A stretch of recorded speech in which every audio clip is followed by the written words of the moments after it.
एक बार प्रेम से बोलेंगे ओम नमः शिवाय। देखिए मित्रों, श्री शिव महापुराण के रुद्र संहिता के पार्वती खंड का 19वां अध्याय आज के वीडियो में करने जा रहे हैं। इससे पूर्व के अध्याय आपको मिलेंगे श्री शिव पुराण नामक प्लेलिस्ट पे, तो वो आप अगर देखना चाह रहे हैं अध्याय तो उन प्लेलिस्ट को आप देख सकते हो। तो इस अध्याय को करते हैं। 19 नंबर अध्याय है। बहुत सुंदर कथा रहेगी यहाँ पे। देखिए सीधे शिव महापुराण के ग्रंथ के माध्यम से हम आपको दिखा रहे हैं। देखिए, भगवान शंकर का जटिल तपस्वी ब्राह्मण के रूप में पार्वती जी के आश्रम पर जाना, उनसे सत्कृत हो उनकी तपस्या का कारण पूछना तथा पार्वती जी का अपनी सखी विजया से सब कुछ कहलाना। ब्रह्मा जी कहते हैं, नारद, उन सप्त ऋषियों के अपने लोक में चले जाने पर सुंदर लीला करने वाले साक्षात भगवान शंकर ने देवी के तप की परीक्षा लेने का विचार किया। वे मन ही मन पार्वती से बहुत संतुष्ट थे। परीक्षा के ही बहाने पार्वती जी को देखने के लिए जटाधारी तपस्वी का रूप धारण करके भगवान शंभु उनके वन में गए। अपने तेज से प्रकाशमान अत्यंत बूढ़े ब्राह्मण का रूप धारण करके प्रसन्न चित्त हो वे दंड और छत्र लिए वहाँ से स्थित हुए। आश्रम में पहुंचकर उन्होंने देखा देवी शिवा सखियों से घिरी हुई वेदी पर बैठी हैं और चंद्रमा की विशुद्ध कला सी प्रतीत होती हैं। ब्रह्मचारी का स्वरूप धारण किए भक्त वत्सल शंभु पार्वती देवी को देखकर प्रीतिपूर्वक उनके पास गए। उन अद्भुत तेजस्वी ब्राह्मण देवता को आया देख उस समय देवी शिवा ने समस्त पूजन सामग्रियों द्वारा उनकी पूजा की। जब उनका भली भांति सत्कार हो गया, सामग्रियों द्वारा उनकी पूजा संपन्न कर ली गई, तब पार्वती जी ने बड़ी प्रसन्नता और प्रेम के साथ उन ब्राह्मण देव से आदरपूर्वक कुशल समाचार पूछा। पार्वती जी बोली, ब्रह्मचार्य का स्वरूप धारण करके आए हुए आप कौन हैं और कहाँ से पधारे हैं? वेद वेदताओं में श्रेष्ठ विप्रवर, आप अपने तेज से इस वन को प्रकाशित कर रहे हैं। मैंने जो कुछ पूछा है उसे बतलाइए। ब्राह्मण ने कहा, मैं इच्छानुसार विचरने वाला वृद्ध ब्राह्मण हूँ, पवित्र बुद्धि तपस्वी, दूसरों को सुख देने वाला और परोपकारी हूँ। इसमें संशय नहीं है। तुम कौन हो, किसकी पुत्री हो और इस निर्जन वन में किस लिए ऐसी तपस्या कर रही हो जो पंजे के बल पर खड़े हो तप करने वाले मुनियों के लिए भी दुर्लभ है? तुम ना बालिका हो ना वृद्धा ही हो, सुंदरी तरुणी जान पड़ती हो, फिर किस लिए पति के बिना इस वन में आकर कठोर तपस्या करती हो? भद्रे, क्या तुम किसी तपस्वी की सहचारिणी तपस्विनी हो? देवी, क्या वह तपस्वी तुम्हारा पालन पोषण नहीं करता जो तुम्हें छोड़कर अन्यत्र चला गया है? बोलो, तुम किसके कुल में उत्पन्न हुई हो? तुम्हारे पिता कौन हैं? तुम्हारा नाम क्या है? तुम महासौभाग्य रूपा जान पड़ती हो। तुम्हारा तपस्या में अनुराग व्यर्थ है। क्या तुम वेद माता गायत्री हो, लक्ष्मी हो, अथवा क्या सुंदर रूप वाली सरस्वती हो? इन तीनों में तुम कौन हो, यह मैं अनुमान से निश्चय नहीं कर पाता। पार्वती जी बोली, विप्रवर, ना तो मैं वेद माता गायत्री हूँ, ना लक्ष्मी हूँ, ना सरस्वती ही हूँ।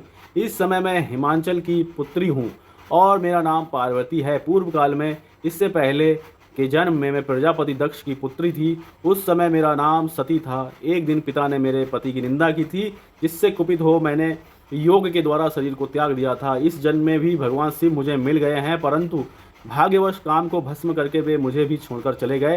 ब्राह्मण, शंकर जी के जाने पर मैं विरह ताप से उद्विग्न हो उठी और तपस्या के लिए दृढ़ निश्चय करके पिता के घर से यहाँ गंगा जी के तट पर चली आई। यहाँ दीर्घ काल तक कठोर तपस्या करके भी मैं अपने प्राण वल्लभ को ना पा सकी, इसलिए अग्नि में प्रवेश कर जाना चाहती थी। इतने में ही आपको आया देख मैं क्षण भर के लिए ठहर गई। अब आप जाइए, मैं अग्नि में प्रवेश करूंगी, क्योंकि भगवान शिव ने मुझे स्वीकार नहीं किया, किंतु जहाँ जहाँ मैं जन्म लूंगी वहाँ वहाँ शिव का ही पति रूप में वर्ण करूंगी। ब्रह्मा जी कहते हैं, नारद, ऐसा कहकर पार्वती जी उन ब्राह्मण देवता के सामने ही अग्नि में समा गईं। यद्यपि ब्राह्मण देव सामने से उन्हें बारंबार ऐसा करने से रोक रहे थे, अग्नि में प्रवेश करती हुई पर्वत राजकुमारी पार्वती की तपस्या के प्रभाव से वह आग उसी क्षण चंदन पंख के समान शीतल हो गई।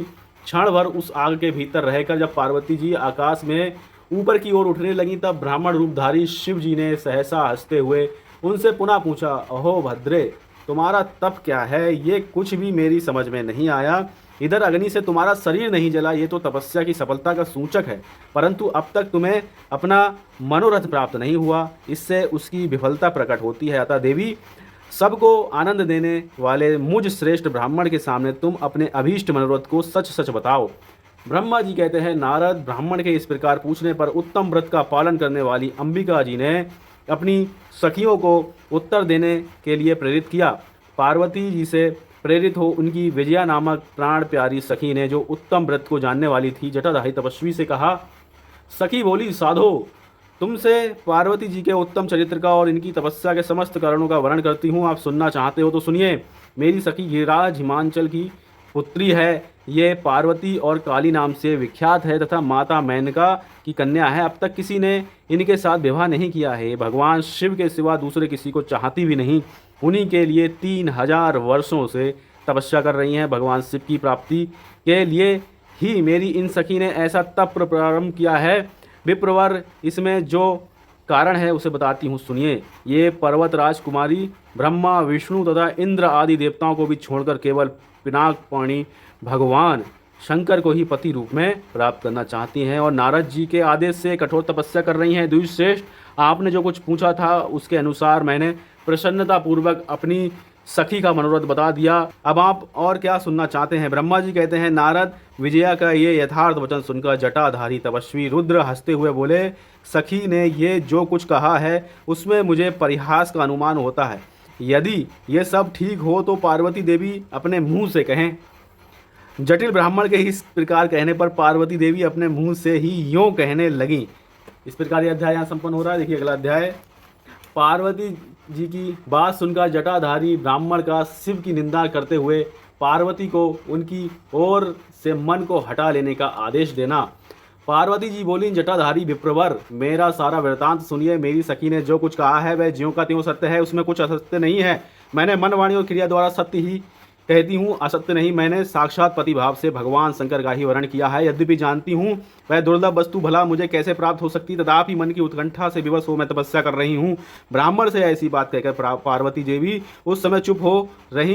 तब उनकी वह बात सुनकर ब्राह्मण ने कहा। ब्राह्मण बोले, इस समय तक मेरे मन में यह जानने की प्रबल इच्छा थी कि ये देवी किस दुर्लभ वस्तु को चाहती हैं जिसके लिए ऐसा महान तप कर रही हैं, किंतु देवी तुम्हारे मुखारबिंद से सब कुछ सुनकर उस अभिष्ट वस्तु को जान लेने के बाद अब मैं यहाँ से जा रहा हूँ। तुम्हारी जैसी इच्छा हो वैसा करो। यदि तुम मुझसे ना कहती तो मित्रता निष्फल होती। अब जैसा तुम्हारा कार्य है वैसा ही उसका परिणाम होगा। जब तुम्हें इसी में सुख है तब मुझे कुछ नहीं कहना है। वहाँ ऐसी बात कहकर ब्राह्मण ने ज्यों ही जाने का विचार किया त्यों ही पार्वती देवी ने प्रणाम करके उनसे इस प्रकार कहा। पार्वती जी बोली, विप्रवर, आप क्यों जाएंगे? ठहरिए और मेरे हित की बात बताइए। पार्वती जी के ऐसा कहने पर दंडधारी ब्राह्मण देवता रुक गए और इस प्रकार बोले, देवी, यदि मेरी बात सुनने का मन है और मुझे भक्तिभाव से ठहरा रही हो तो मैं वह सब तत्व बता रहा हूँ जिससे तुम्हें हिताहित का ज्ञान हो जाएगा। महादेव जी के प्रति मेरे मन में गौरव बुद्धि है, अतः मैं उनको सब प्रकार से जानता हूँ, तो भी यथार्थ बात कहता हूँ, तुम सावधान होकर सुनो। वृषभ के चिन्ह से अंकित ध्वजा धारण करने वाले महादेव जी सारे शरीर में भस्म रमाए रहते हैं, सिर पर जटा धारण करते हैं, धोती की जगह बाघ का चाम पहनते और चादर की जगह हाथी की खाल ओढ़ते हैं, हाथ में भीख मांगने के लिए एक खोपड़ी लिए रहते हैं, झुंड के झुंड सांप उनके सारे अंगों में लिपटे देखे जाते हैं, वे विष खाकर ही पुष्ट होते हैं, अभक्ष्य भक्षी हैं, उनकी नेत्र बड़े भद्दे हैं और देखने में डरावने लगते हैं। उनका जन्म कब, कहाँ और किससे हुआ ये आज तक प्रकट नहीं हुआ। घर गृहस्थी के भोग से वे सदा दूर ही रहते हैं, नंग धड़ंग घूमते हैं और भूत प्रेतों को सदा साथ रखते हैं। उनके 1 2 नहीं 10 भुजाएं हैं। देवी, मैं समझ नहीं पाता कि किस कारण से तुम उन्हें अपना पति बनाना चाहती हो। तुम्हारा ज्ञान कहाँ चला गया? इस बात को आज सोच विचार कर मुझे बताओ। दक्ष ने अपने यज्ञ में अपनी ही पुत्री सती को केवल यही सोचकर नहीं बुलाया कि वह कपालधारी भिक्षुक की भार्या है। इतना ही नहीं, उन्होंने यज्ञ में भाग देने के लिए सब देवताओं को बुलाया, किंतु शंभु को छोड़ दिया। सती उसी अपमान के कारण अत्यंत क्रोध से व्याकुल हो उठी। उसने अपने प्यारे प्राणों को तो छोड़ा ही, शंकर जी को भी त्याग दिया। तुम तो स्त्रियों में रत्न हो, तुम्हारे पिता समस्त पर्वतों के राजा हैं, फिर तुम क्यों इस उग्र तपस्या के द्वारा वैसे पति को पाने की अभिलाषा करती हो? सोने की मुद्रा यानी कि अशर्फी देकर बदले में उतना ही बड़ा कांच लेना चाहती हो? उज्ज्वल चंदन छोड़कर अपने अंगों में कीचड़ लपेटना चाहती हो? सूर्य के तेज का परित्याग करके जुगनू की चमक पाना चाहती हो? महीन वस्त्र त्याग कर अपने शरीर को चमड़े से ढकने की इच्छा करती हो? घर में रहना छोड़कर वन में धूनी रमाना चाहती हो? तथा देवेश्वरी, यदि तुम इंद्र आदि लोकपालों को त्याग कर शिव के प्रति अनुरक्त हो तो अवश्य ही रत्नों के उत्तम भंडार को त्याग कर लोहा पाने की इच्छा करती हो। लोक में इस बात को अच्छा नहीं कहा गया है। शिव के साथ तुम्हारा संबंध मुझे इस समय परस्पर विरुद्ध दिखाई देता है। कहाँ तुम जिसके नेत्र प्रफुल्ल कमल दल के समान शोभा पाते हो, कहाँ वे रुद्र जो 3 भद्दी आंखें धारण करते हैं। तुम तो चंद्रमुखी हो और शिव पंचमुख कहे गए हैं। तुम्हारे सिर का दिव्य वेणी सर्पिणी सी शोभा पा रहा है, परंतु शिव के मस्तक पर जो जटाजूट बताया गया है वह प्रसिद्ध ही है। तुम्हारे अंग में चंदन का अंगराग होगा और शिव के शरीर में चिता का भस्म। कहाँ तुम्हारी सुंदर मृदुंग साड़ी और कहाँ शंकर जी के उपयोग में आने वाली हाथी की खाल। कहाँ तुम्हारे अंगों में दिव्य आभूषण, कहाँ शंकर जी के सर्वांग में लिपटे हुए सर्प। कहाँ तुम्हारी सेवा के लिए उदक्त रहने वाले संपूर्ण देवता और कहाँ भूतों की दी हुई बलि को पसंद करने वाले शिव। कहाँ तो मृदंग की मधुर ध्वनि और कहाँ डमरू की ढिमढिम। कहाँ भेरियों के समूह की गड़गड़ाहट और कहाँ अशुभ श्रृंगीनाद। कहाँ ढक्का का शब्द और कहाँ अशुभ गलनाद। तुम्हारा यह उत्तम रूप शिव के योग्य कदापि नहीं है। यदि उनके पास धन होता तो वे दिगंबर यानी नंगे क्यों रहते। सवारी के नाम पर उनके पास एक बूढ़ा बैल है और दूसरी कोई भी सामग्री उनके पास नहीं है। कन्या के लिए ढूंढने जाने वाले वरों में जो नारियों को शुभ देने वाले गुण बताए गए हैं उनमें से एक भी गुण भद्दी आंख वाले रुद्र में नहीं है। तुम्हारे परम प्रिय काम को भी उन हर देवता ने दग्ध कर दिया और तुम्हारे प्रति उनका अनादर तो तभी देख लिया गया जब वे तुम्हें छोड़कर अन्यत्र चले गए। उनकी कोई जाति नहीं देखी जाती, उनमें विद्या तथा ज्ञान का भी पता नहीं चलता। पिशाच ही उनकी सहायक हैं और विष तो उनके कंठ में ही दिखाई देता है। वे सदा अकेले रहने वाले और विशेष रूप से विरक्त हैं, इसलिए तुम्हें हर के साथ अपने मन को नहीं जोड़ना चाहिए। कहाँ तुम्हारे कंठ में सुंदर हार और कहाँ उनके गले में नरमुंडों की माला।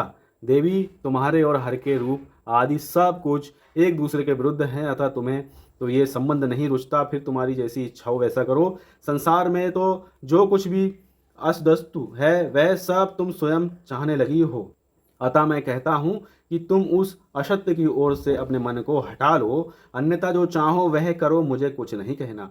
ब्रह्मा जी कहते हैं, नारद ये बात सुनकर पार्वती जी शिव की निंदा करने वाले ब्राह्मण पर मन ही मन कुपित हो उठी और उससे इस प्रकार बोली। पार्वती जी का परमेश्वर शिव की महत्ता का प्रतिपादन करना, रोष पूर्वक जटिल ब्राह्मण को फटकारना, सखी द्वारा उन्हें फिर बोलने से रोकना तथा भगवान शिव का उन्हें प्रत्यक्ष दर्शन दे अपने साथ चलने के लिए कहना। हर हर महादेव।